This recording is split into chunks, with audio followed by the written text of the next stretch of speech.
Hello everyone, आज इस video में हम पढ़ेंगे क्लास 9 का चैप्टर कॉन्स्टिट्यूशनल डिज़ाइन, जो कि आपका पॉलिटिक्स का चैप्टर है, डेमोक्रेटिक पॉलिटिक्स का।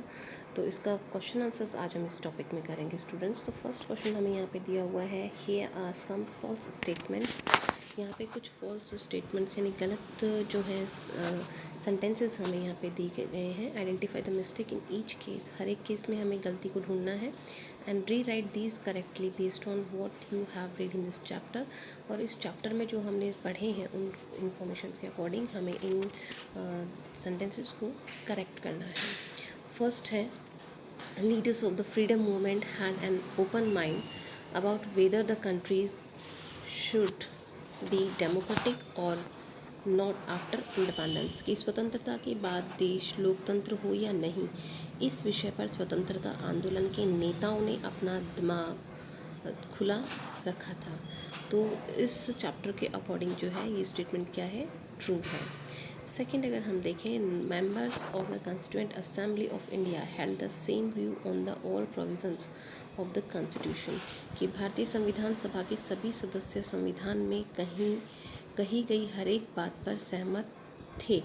तो वो सहमत नहीं थे, ठीक है। तो इसमें क्या हो जाएगा, इसको चेंज हम करेंगे।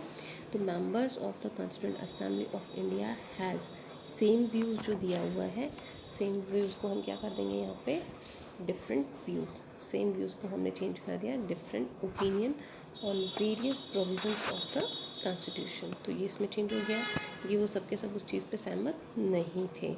सी, अगर हम देखें, a country that has a constitution must be a democracy, कि जिन देशों में संविधान है वहाँ लोकतंत्र शासन व्यवस्था ही होगी। तो ऐसा ज़रूरी नहीं है। तो हम ये कह सकते हैं, this can not be sad with surety, हम इसमें पूरी श्योरिटी के साथ यानी पूरी निश्चितता के साथ हम इसको नहीं कह सकते हैं। In the context of information given this chapter, यानी इस चैप्टर में जो इन्फॉर्मेशन हमें दी गई है उनके अकॉर्डिंग हम इस बात के लिए श्योर नहीं है। डी हमें दिया गया है, constitution can not B amendment because it is the supreme law of a country, कि संविधान देश का सर्वोच्च कानून होता है, इसलिए इसमें बदलाव नहीं किया जा सकता है। तो ये भी गलत है, चेंजेस हम कर सकते हैं अकॉर्डिंग टू अवर सोसाइटी। तो कॉन्स्टिट्यूशन कैन बी अमेंडमेंट, तो कैन नॉट बी जो है उसको हमने क्या चेंज कर दिया, can be amendment to keep up with the changes in aspiration of the society, की सोसाइटी के अकॉर्डिंग जो है हम उसमें क्या कर सकते हैं, चेंजेस कर सकते हैं। नेक्स्ट इसमें आपका क्वेश्चन नंबर 2 दिया हुआ है, which of these was the most silent underlying conflict in the making of a democratic constitution in south Africa, की दक्षिण अफ्रीका का लोकतांत्रिक संविधान बनाने में इनमें से कौन सा टकराव जो है, कॉन्फ्लिक्ट जो है सबसे महत्वपूर्ण था। तो इसमें पहला दिया हुआ है दक्षिण अफ्रीका और उसके पड़ोसी देशों का, दूसरा दिया हुआ है स्त्रियों और पुरुषों का, और तीसरा दिया हुआ है गोरे अल्पसंख्यक और अश्वेत बहुसंख्यकों का, और तीसरा दिया है रंगीन चमड़ी वाले बहुसंख्यों और अश्वेत अल्पसंख्यकों का। तो इसमें डी जो है वो आपका ऑप्शन करेक्ट है। Between the coloured minority and the black majority के बीच में जो कॉन्फ्लिक्ट्स थे वो इसका रीज़न है। क्वेश्चन नंबर 3 इसमें आपका दिया हुआ है, Which of these is a provision that a democratic constitution does not have, कि लोकतांत्रिक संविधान में इनमें से कौन सा प्रावधान जो है, प्रोविज़न जो है वो नहीं रखा गया। तो इसमें फर्स्ट है powers of the head of the state, शासन प्रमुख के अधिकार हैं। दूसरा है name of the head of the state, यानी शासन प्रमुख का नाम। और तीसरा जो है पावर्स ऑफ लेजिस्लेचर, यानी विधायिका जो है उसके अधिकार। फिर है नेम ऑफ द कंट्री, देश का नाम। तो इसमें जो सेकंड ऑप्शन है name of the head of the state, यानी किसी भी राज्य का जो मुखिया है, सीएम है, उसका जो नाम है वो इसमें यहाँ पे नहीं रखा गया है। तो इसमें आंसर आपका आ जाएगा B is the correct answer. Next अगर हम इसमें चलते हैं क्वेश्चन नंबर 4 में, तो है match the following leaders with their roles in the making of the constitution, की संविधान निर्माण में इन नेताओं और उनकी भूमिका को जो है हमें यहाँ पे मैच करना है एक दूसरे से। तो फर्स्ट हम करते हैं मोतीलाल नेहरू। तो मोतीलाल नेहरू जो हैं उनका अब आएगा 4th के साथ में, प्रिपेयर अ कॉन्स्टिट्यूशन इन 1928 इन्होंने 1928 में कॉन्स्टिट्यूशन को हम ये कहें कि बनाया था। बी आर अम्बेडकर जो हैं ये आएंगे आपके chairman of the drafting committee, जो प्रारूप कमेटी थी उसके ये चेयरमैन थे, अध्यक्ष थे। थर्ड है राजेंद्र प्रसाद, तो राजेंद्र प्रसाद जो है संविधान सभा के क्या थे, अध्यक्ष थे, तो president of the constituent assembly. फिर आपके हैं सरोजनी नायडू, तो सरोजनी नायडू जो है मेंबर थी, एक सदस्य थी विधानसभा की, संविधान सभा की, सॉरी, ठीक है। तो ये हो गए आपके मार्च द कॉलम। नेक्स्ट क्वेश्चन है आपका question number 5, read again the extract from Nehru's speech tryst with destiny and answer the following, कि जवाहरलाल नेहरू की नियति के साथ साक्षात्कार वाले भाषण के आधार पर निम्नलिखित प्रश्नों के उत्तर हमें यहाँ पे देने हैं। तो पहला प्रश्न इन्होंने किया है कि why did Nehru use the expression not wholly or in a full measure in the first sentence. उन्होंने अपने पहले वाक्य में जो है नेहरू ने क्यों कहा कि भारत का भविष्य सुस्ताने और आराम करने का नहीं है, उन्होंने अपने पहले सेंटेंस में ऐसा क्यों कहा। तो ये टास्क जो था of building a nation is an unending task, ये बहुत ही मुश्किल टास्क था, which can not be fulfilled in one's lifetime, hence Nehru has use this expression, और इसलिए जो है उन्होंने अपने वाक्य में इस सेंटेंस का यूज़ किया। बी जो है उन्होंने कहा था कि what pledge did he want to makers of the Indian constitution state, नए भारत के सपने किस तरह जो है हम कहें कि विश्व से जुड़े हुए थे। नहीं, इसमें आपका सॉरी बी में है कि वे संविधान निर्माता जो थे, संविधान के जो मेकर्स थे, उनसे क्या शपथ हम कहें कि चाहते थे कि वो क्या शपथ लें। He wanted them to take the pledge of building a nation, उन्होंने कहा कि आप इस तरह की शपथ लें जिससे कि राष्ट्र का निर्माण हो, इन विच जिसके अंदर there would not be a single person with tears in eyes, किसी भी एक व्यक्ति की आंखों में आंसू नहीं होने चाहिए। He wanted them to understand a huge responsibility, कि सभी को ये बहुत बड़ी जिम्मेदारी को समझना होगा। With destiny had trust upon them, कि जिस तरह से भाग्य ने हमारे ऊपर विश्वास किया है। सी क्वेश्चन इसमें आपका दिया है, the ambition of the greatest man of our generation has been to wipe every tear from eye, who was he referring to, कि हम ये कहें हमारी पीढ़ी में सबसे महान व्यक्ति की कामना हर आंख से आंसू पोंछने की है, वे इस कथन में किसका जिक्र कर रहे हैं। तो इसमें वो कर रहे हैं ही वो suffering to referring to Mahatma Gandhi, यहाँ पे वो महात्मा गांधी के बारे में बात कर रहे हैं। क्वेश्चन नंबर 6 में आपको दिया है, here are some of the guiding values of the constitution and their meanings, rewrite them matching with correctly, कि हमारे संविधान को दिशा देने वाले ये कुछ मूल्य और उनके अर्थ यहाँ पे दिए गए हैं, इन्हें आपस में मिलाकर दोबारा हमें लिखना है। तो फर्स्ट इन्होंने दिया है सॉवरेजन मतलब संप्रभु जो दिया हुआ है, इसको हम मैच करेंगे, people have the supreme right to make decisions, ठीक है। तो इन दोनों को फिर आपका बी रिपब्लिक, तो रिपब्लिक का मतलब क्या है, गणतंत्र, तो गणतंत्र में आएगा आपका third, head of the state is an elected person, तो ये हो गया आपका थर्ड के साथ में मैच। फिर है फर्टिनिटी का मतलब होता है बंधुत्व, कि सब लोग जो हैं एक बंद कर रहे हैं, एक रिलेशन में रहें, तो सी को हम मैच करेंगे फोर्थ के साथ में, that people should live like brothers and sisters.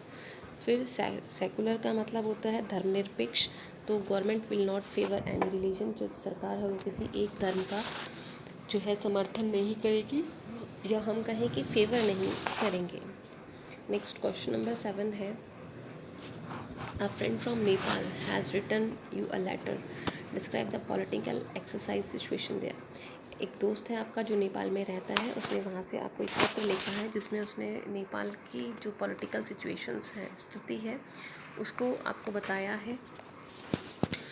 And many political parties are opposing the rules of the king, और कई सारी जो हम ये कहें कि जो पार्टीज़ हैं वो राजा के शासन का विरोध कर रही हैं। उनमें से कुछ का कहना है कि राजा द्वारा दिए गए मौजूदा संविधान में ही संशोधन करके चुने हुए प्रतिनिधियों को ज़्यादा अधिकार दिए जा सकते हैं, और दूसरा हम कहें कि अन्य पार्टियां जो हैं वो नया गणतंत्र संविधान बनाने के लिए नई संविधान सभा गठित करने की मांग कर रही हैं। इस विषय में अपनी राय बताते हुए आपको अपने मित्र को लेटर लिखना है, यानी चिट्ठी उसको लिखनी है कि इस सिचुएशन में क्या होना चाहिए। Both the options are plausible, दोनों ही ऑप्शंस ठीक है। If the existing constitution is proper, अगर वर्तमान में जो संविधान है अगर वो सही है, then it can be amendment, तो उसमें कुछ बदलाव किए जा सकते हैं to include more powers to elected representative, जिसमें कि जो नए नवनिर्वाचित जो लीडर्स होंगे उनको कुछ और पावर्स आप दे सकते हो। If the existing constitution is full of loop holes, लेकिन अगर वर्तमान में जो संविधान है अगर उसमें बहुत सारी कमियां हैं, then a new constitution should be drafted, तो एक नए संविधान का निर्माण किया जा सकता है। For this a constituent assembly, तो हम कहें कि संविधान सभा जो है should be formed by including the elected representative, उनको बनाना चाहिए, नए जो आपके रिप्रेजेंटेटिव्स हैं उनको उनसे बात करनी चाहिए, and they should collectively decide, और वो एक साथ मिलकर ये डिसाइड करें अबाउट अ पर्टिकुलर ऑप्शन, कि इन दोनों ऑप्शंस में क्या उनको चूज़ करना है।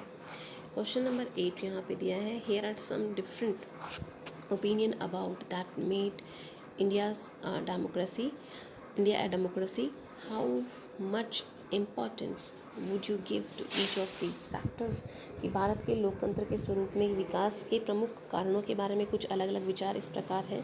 आप इनमें से हर कथन को भारत में लोकतांत्रिक व्यवस्था के लिए कितना महत्वपूर्ण मानते हैं, ये हमें यहाँ पे बताना है। तो फर्स्ट यहाँ पे दिया हुआ है, democracy in India is a gift of British rulers, we receive training to work with representatives legislative institutions under the British rule, कि हम कहें कि अंग्रेज़ शासनों ने भारत को उपहार के रूप में लोकतांत्रिक व्यवस्था दी है। हमने ब्रिटिश हुकूमत के समय बनी प्रांतीय जो हम ये कहें कि जो रूल्स बने थे, तो उनसे हमने जो है यहाँ पे काफ़ी कुछ सीखा है, प्रशिक्षण हमने लिया है। The importance of this fact can not be ignore, तो इस तत्व को भी हम इग्नोर नहीं कर सकते हैं कि we should acknowledge that we learn many good things from British rulers with democracy way was one of them, कि हमने उनके शासन से सब बुरी ही चीज़ें को एक्सपीरियंस नहीं किया है,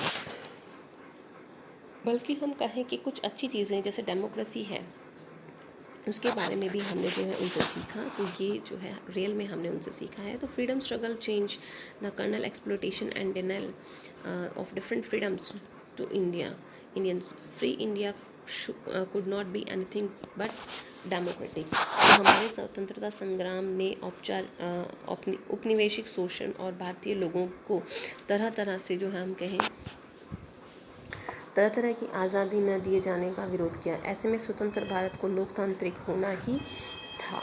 तो freedom struggle was important in spreading the idea of nationalism, की जो स्वतंत्रता संग्राम हुआ या स्वतंत्रता हम ये कहें कि जो संघर्ष हुए उनमें जो एक आइडिया स्प्रेड आउट किया गया नेशनलिज्म यानी राष्ट्रीयवाद की बात की गई इन इंडिया भारत में, and inculcating the practice of making decision by consensus, तो उसी के अकॉर्डिंग जो है आइडियाज़ जो हैं मोटिवेशंस जो हैं हमारे लीडर्स को मिला। We were lucky to have leaders who have democratic convictions, the denial of democracy in several other newly independent countries show the important role of these leaders, कि हमारे राष्ट्रवादी नेताओं की आस्था लोकतंत्र में थी।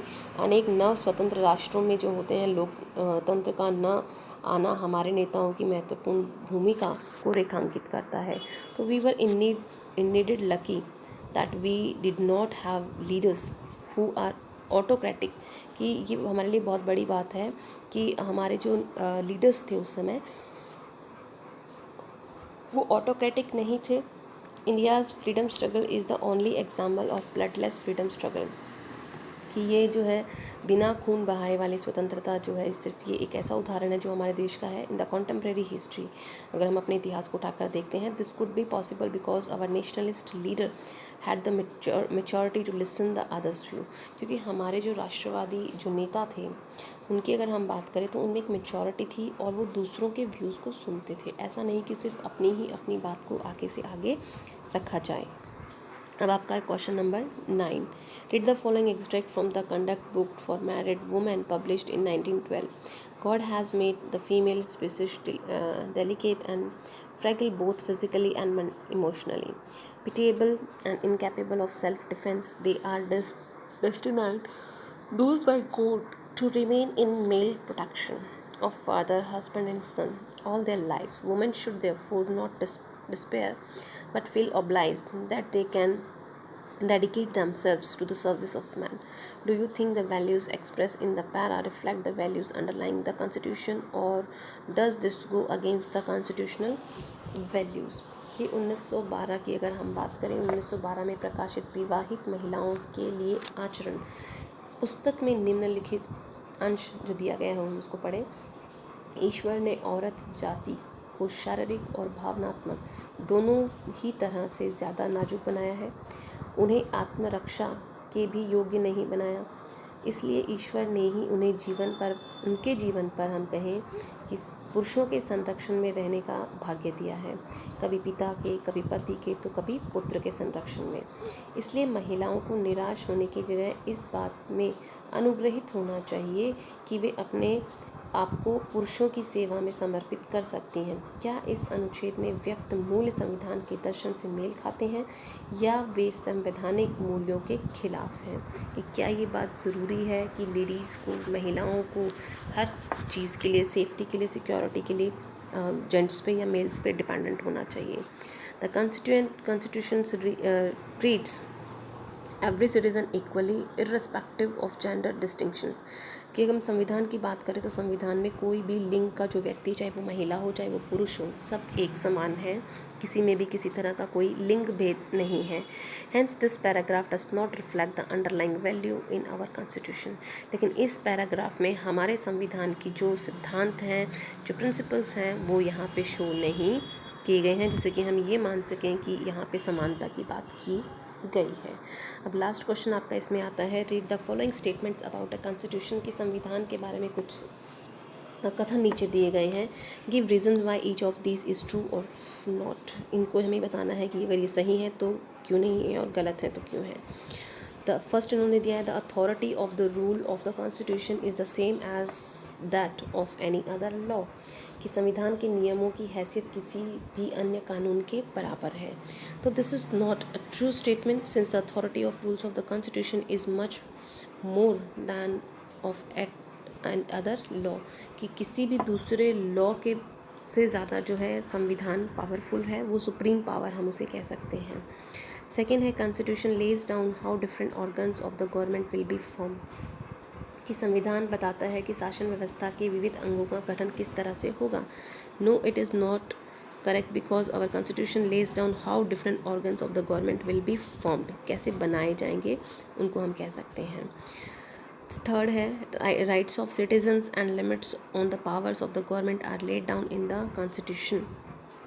कि नागरिकों के अधिकार और सरकार की सत्ता की सीमाओं का उल्लेख जो है वो भी संविधान में स्पष्ट रूप से है। This is the correct statement in our constitution. Rights of citizen दिए गए हैं, लिमिट्स दी गई हैं, पावर्स गवर्नमेंट के दिए गए हैं, यानी हर चीज़ को यहाँ पे क्लैरिफाई किया गया है। लास्ट इसमें है, constitution is about institutions not about values.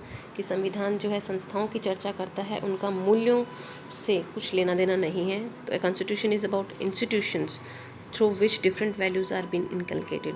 जबकि हम ये कहें कि कॉन्स्टिट्यूशन जो है वो सभी इंस्टीट्यूशंस को गो थ्रू करता है और उनके वैल्यूज़ को इनकलकेट करता है। तो यहाँ पे आपका चैप्टर ख़त्म होता है। I hope students you all have to be understand the explanation of your chapter as well as the question answers. Now thank you for watching.